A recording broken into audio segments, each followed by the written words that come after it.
Thank you. Thank you very much. What I love about events like these, that it's not just people coming together to hear ideas, it's that we all came here for the same reason. Every single one of us came here because we share something. We have similar values and similar beliefs, and it's the reason we showed up. We don't know each other, and yet we know something about each other. Now, this is important, you see, because the very survival of the human race depends on our ability to surround ourselves with people who believe what we believe. When we're surrounded by people who believe what we believe, something remarkable happens. Trust emerges.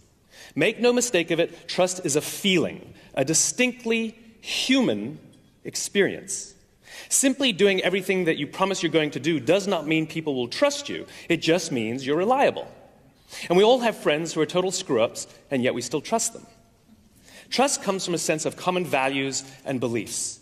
And the reason trust is important is because when we are surrounded with people who believe what we believe, we're more confident to take risks. We're more confident to experiment, which requires failure, by the way. We're more confident to go off and explore, knowing that there is someone from within our community, someone who believes what we believe, someone we trust and who trusts us, will watch our back, help us when we fall over, and watch our stuff and look after our children while we're gone. Our very survival depends on our ability to surround ourselves with people who believe what we believe. I'll share an example with you that freaks me out every time I talk about it. What's our most valuable possession on the planet? Our children, right? Our most valuable possession on the planet are our children. So let's game out a scenario. Let's imagine we want to go on a date, so we require a babysitter. We have two options. Option number one, there's a 16-year-old from just down the street from within the community with barely, if any, babysitting experience. There's a 32-year-old who just moved into the neighborhood, we don't know from where, but she's got 10 years of babysitting experience. Who do we choose? The 16-year-old. Think about that for a second. We'd rather trust our children, our most valuable possession on the planet, with somebody from within our community with no experience, over somebody with vast amounts of experience, but we have no idea where they're from or what they believe. Then why do we do it differently at work? Why are we so preoccupied with someone's resume and where they've worked and what they've done for our competition, and yet we never think to consider what they believe, where they're from? How can we trust them? How can they trust us? The problem with most organizations, believe it or not, whether it's a community or a culture, what's a community, what's a culture? It's a group of people with a common set of values and beliefs, right? What's a nation? It's a group of people with a common set of values and beliefs. And the single biggest challenge that any culture or any organization will ever face is its own success. When an organization is founded, all organizations are founded on the same basic principles. There's some sort of measurement. It's often money, but it can be anything. And then there's time. And when an organization is founded, what they do and why they do it are inextricably linked. There's usually some founder or some small group of founders that are able to put their vision into words, and their passion inspires others to come and join them in pursuit of something greater than all of themselves. And they trust their guts and off they go, and it's an amazing experience. The problem is, as they grow, as what they do becomes more successful, they can no longer rely on themselves. They have to now hire somebody who hires somebody who hires somebody who hires somebody who hires somebody who has to make a decision. Based on what? And what they do starts to grow, that metric. The problem is, why they do it starts to go fuzzy. And this is the biggest single challenge any organization will face. It's this thing right here, the thing that I call the split. Symptoms of the split inside an organization are when stress goes up and passion goes down. Symptoms of a split are things like when the old-timers, the people who were there from the founding, from the beginning, start saying things like, it's not like it used to be. It doesn't feel the same anymore. They can't quite put it into words, but they know it's not the same. Even though the organization might be more successful than it ever was in the past, it's just not the same. Other symptoms are when the organization starts focusing more on what the competition is doing and worrying less about what they are doing. When they start asking outsiders, who should we be? How should we talk to you? At the beginning, they never asked anybody. They ran on their own passion and their own energy. This is what happened in such organizations like Apple. In 1985, Steve Jobs left Apple, and the company went like this, and Steve Jobs came back. And Howard Schultz left Starbucks, and Howard Schultz had to come back. And Michael Dell left Dell, and Dell had to come back. Now, whether they're clear on their own whys now or not is yet to be seen. But the point is that these founders, these visionary guys, physically embody the reason, the cause around which people showed up in the first place, and it reminds them why they come to work. Now, my fear is that one of my favorite organizations, an organization that I love, may be going through a split. United States of America, maybe you've heard of it. It's important to study America because, like a lot of things that happen in America, everything there is exaggerated. So we can learn a lot from them and hopefully learn things that we can apply to ourselves. Something started to happen in 1947 that embodies this idea here. My grandparents' generation was called the greatest generation. That's what we call them, the greatest generation.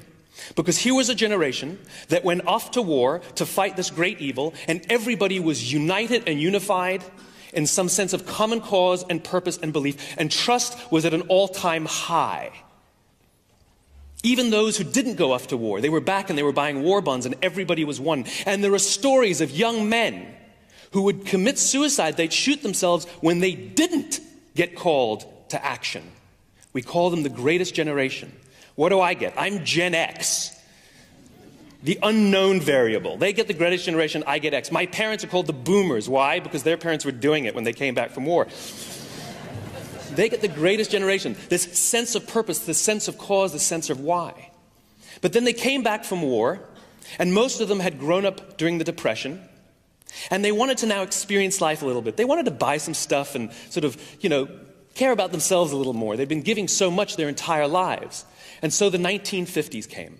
And the 1950s were defined by responsibility, going out there and giving the same kind of loyalty to your company as you gave to your country or to the cause.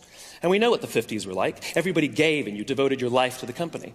The problem is, as we started to become more affluent and the wealth of the country started to grow, that sense of purpose and that sense of cause and that sense of fulfillment and that sense of trust and that sense of happiness didn't grow with it.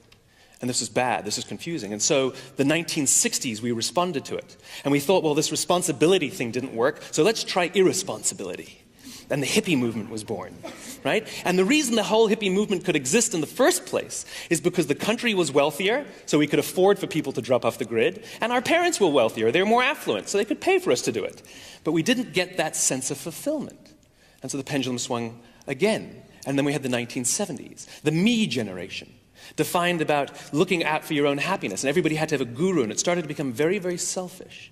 But that didn't really work either. And again, the whole time we're becoming more affluent, and yet that sense of fulfillment and happiness and trust is not growing with it.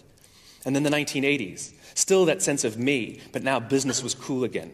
And in the 1980s, we started to see something that had never been seen before. In the 1980s, we started to see companies using people to balance the books.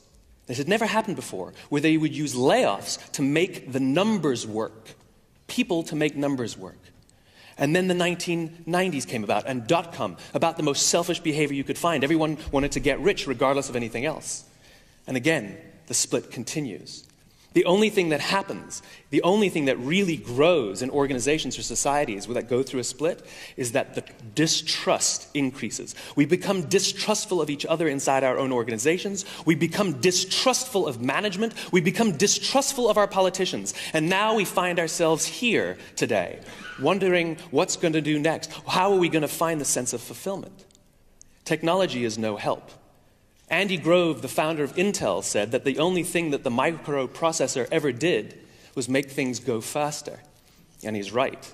And it's making this go faster as well. Don't forget, technology is absolutely fantastic for the exchange of information and the exchange of ideas. Technology is absolutely wonderful for speeding transactions. It's wonderful for resourcing and finding people, but it is terrible for creating human connections. You cannot form trust through the internet. There's something called a mirror neuron, which they've recently discovered. That's one of the things that contributes to how people relate to each other and how we empathize. It's the feeling you get. It's the same part of the brain that lights up. They did these pictures where they did MRIs. They gave people a picture of someone smiling. And then in our own brains, when we see someone smiling, the same part of the brain lights up when we smile. It's what creates empathy. And it's necessary to create trust. Again, this very human bond. This is the reason why the video conference will never replace the business trip. You can't get a good gut feeling over a video conference. And I'm a big fan of the blogosphere. The bloggers think that the internet is the end-all, be-all of the world. Then explain to me why once a year, 20,000 bloggers descend on Las Vegas for a huge, big convention. Why didn't they just do it online? It's because nothing replaces human contact. It's the difference between leadership and authority. Leadership tells us why we're here in the first place. They remind us why we came here. Authority tells us what to do or tells us what goal to achieve. In the 1960s, Stanley Milgram did an experiment that we consider now quite unethical, but the results were remarkable. He invited two people to come to his laboratory. Someone who played the role of the teacher, a volunteer, and someone who played the role of the student, who was actually a scientist pretending to be a volunteer. They told the teacher to sit in front of a counter that had a button and a dial. And they said that they were going to ask some questions of the student. And if the student answered the wrong question or refused to answer, the teacher was to press the button and administer an electric shock. And after each shock, they were to turn up the dial one notch. And the notch said, mild, medium, slightly painful, slightly more painful, very painful. And eventually, it went red and said XXX. And what happened was there was only really one electric shock administered throughout the whole experiment, and it was a small shock administered to the teachers so they could see what it felt like. And so the experiment would progress, and the questions would be asked, and the teacher would press the button, and the scientist pretending to be the student would pretend to get an electric shock. What ended up happening was that when the student could see and hear when the teacher could see and hear the student, they would scream. He couldn't go very far before he quit. He said, I can't do this anymore. I'm hurting the guy. And he would quit the experiment. When he could see him, but not hear him, he could go further, but still not very far before he quit. And the authority figure would stand over him every time he would say, but I'm hurting the guy. The authority figure would say, it's imperative that the experiment goes on. And they would say over and over and over in their heads, the experiment must go on. They'd say it out loud, the experiment must go on. And it was like Nazi Germany when people said, I'm just following orders. I'm just following orders. They had this mantra to justify their behavior of hurting somebody. And then when they could hear them but not see them, they could go further still, but they still couldn't go all the way. But when they could neither see nor hear the impact of their decisions, 65% of the teachers were able to kill the guy. The reason the experiment is unethical is because 65% of these people that came to help, thinking that they were good people, went home at the end of the day with the knowledge that they could kill someone. Now, what's our mantra of this day and age, I wonder? Is it shareholder value, shareholder value, shareholder value? What is our mantra that we're using to justify the decisions we're making of people that we cannot see and that we cannot hear, and we don't know the impact of the decisions we're making? And you know what the people who had killed the guy, what their biggest concern was? Is anything going to happen to me? Am I going to get into trouble? There was no concern for the person they just potentially killed. Now think about how we do business today. We largely do business on screens. There was a time that if you wanted to know what your employees thought about you, you walked out on the factory floor and you asked them. Customer service meant actually talking to the people who came into your shop. Now customer service means getting a reply to your email within 24 hours. I actually saw a bank advertising that you could talk to a person. I fly on an airline and I have miles up the wazoo on this one airline, and you know what they offered me when I reached the highest status possible? They offered me a phone number that I could talk to a person. Since when is a person a luxury? Our very survival depends on our ability to interact with human beings, and as growth and scale and size come into play, all of a sudden, the humanity of things starts to go away. There is a time when a desktop meant something horizontal. Now it means something vertical.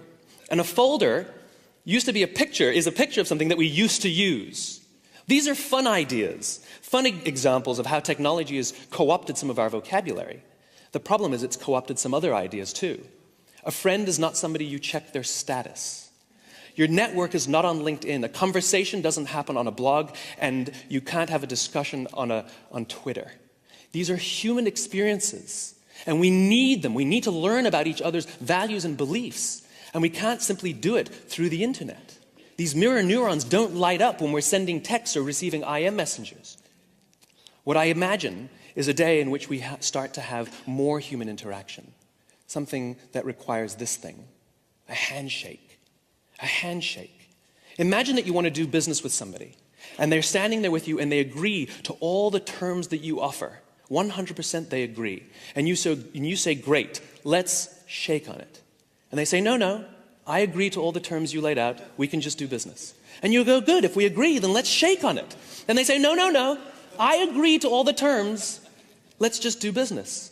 If they refuse to shake your hand, even though rationally speaking they've agreed to everything you want, if they refuse to shake your hand, the odds are you won't do business with them, and if you do, you'll feel very nervous about it. This is what trust is. Trust is human. It's about human interaction. It's about real conversations. What we need is more handshake conversations. What we need is more handshake discussion, more handshake debate, more handshake friends, more handshake leadership. If we don't, then we continue to go through this, and we will not find our own sense of fulfillment and happiness and inspiration. It requires being amongst people who believe what we believe. Thank you very much. Thank you very much. Thank you.